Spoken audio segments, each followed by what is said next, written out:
Hi guys, welcome to Learn City. This is Learn City. My name is Olowoni Christopher. Let's look on into the physical and chemical properties of matter.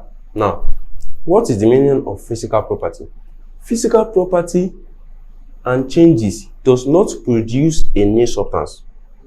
It does not produce a new substance, e.g., melting an ice cube.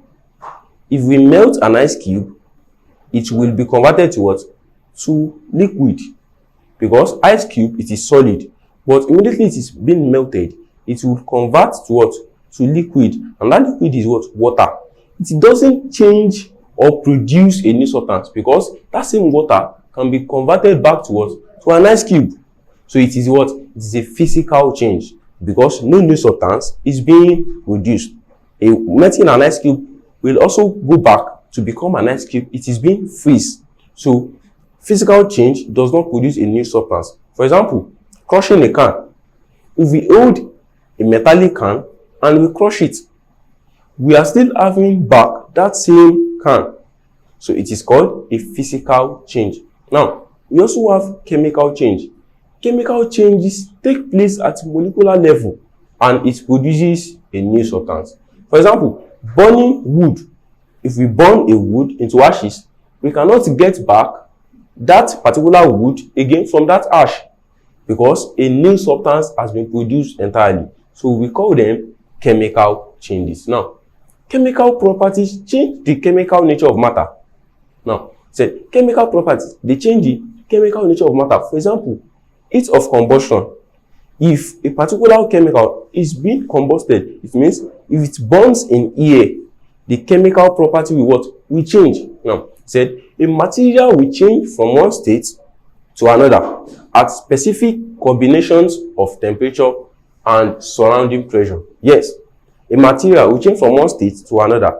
We have three states of matter, which are the liquid, the solid, and gas. Now, it means a liquid can be converted into a solid, while solid can be converted into gas.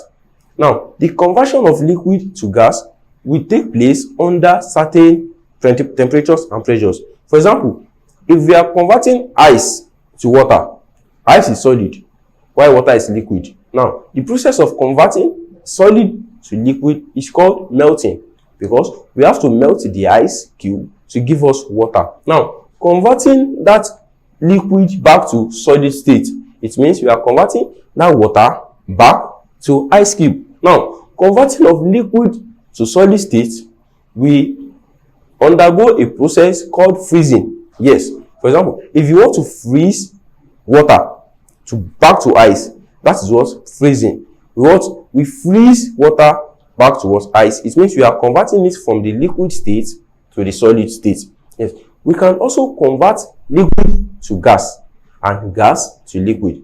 For example, when we want to convert liquid, as in water, to a gaseous form, it undergoes a process known as what? Heating or evaporation. Now, conversion of water to gas involves what? Evaporation. And that gas is in form of what? Water vapor or steam.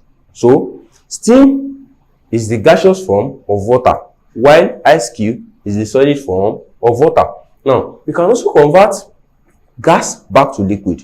Now, the process of converting gaseous state to liquid state is called condensation. That is what happens in case of rain. The rain is in form of gaseous form up as water vapor. Now, when it is about to be poured down, a process called condensation is required to convert that water vapor to rain, which is what? Converting gas to liquid. Now, we can also convert solid to gas and gas to solid. Now, the process of converting solid to gas, it means solid will be converted to gaseous state without undergoing the liquid state. For example, ammonium chloride. Now, when we heat ammonium chloride, which is a solid, ammonia is being what? Is being sublimed into gaseous state without passing through the liquid state. For example, a camphor. A camphor will sublime directly into gaseous form from the solid form without passing through the liquid form. Now, a gas can also be converted to a solid through a process called deposition.